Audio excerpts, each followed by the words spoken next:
Ako na lang mag-isama. Toyo? Toyo. Yeah, yan. Ang oil pa rin, kuya. Oil? Oil Okay. Hello mga my guys, for today's video. Ito ang asawa ni Elias. Welcome to my vlog. Welcome to my vlog. Minola. Ay, Minola.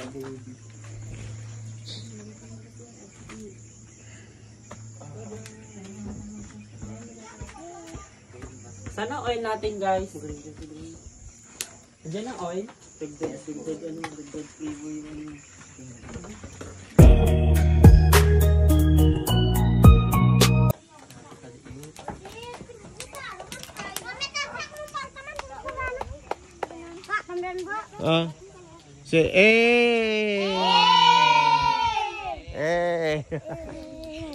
Bukas ha, 7 o'clock. Alas 7 ha? Bukas, balik alas 7. Hi.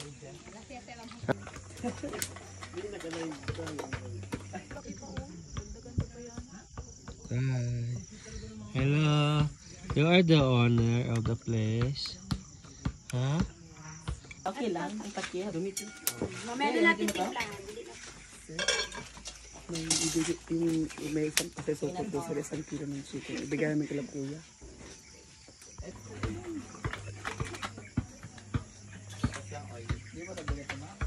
May bunga mo nang?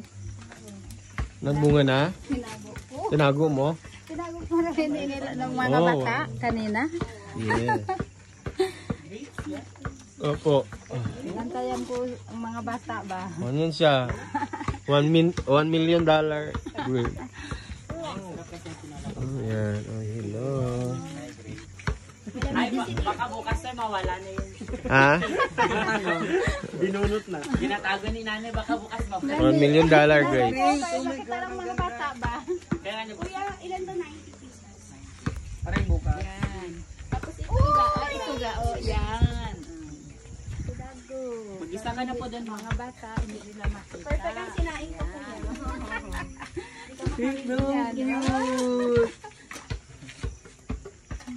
Nagbunga na rin siya. Last ko kita ng ano, ng Grapes? grapes na green. Grade 9 pa ako. Ang ganda. pag marami na siyang, pag ilagay na ang tubig. Okay na to? Okay na po siya, ma'am. Okay na. Okay na to. Kuya ni... Anong term na kagituan, Nico? Ano ito? Ang kagituan, Juan? Bangindanawan?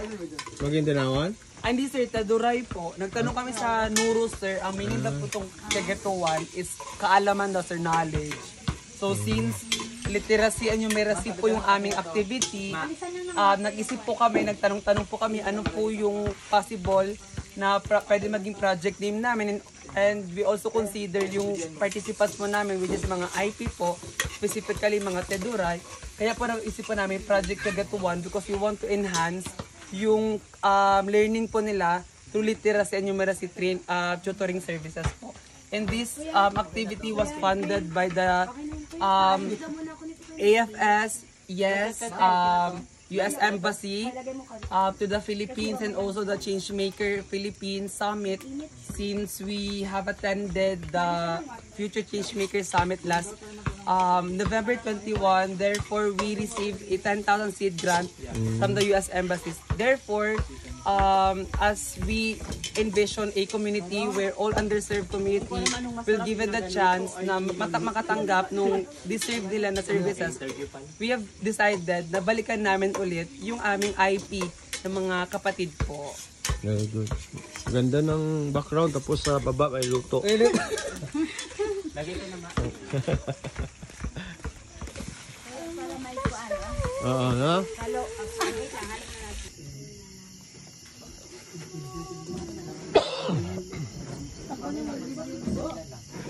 Naubo ko.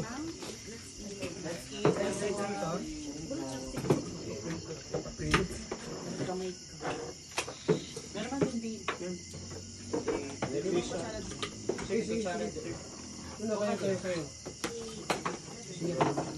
Bebe.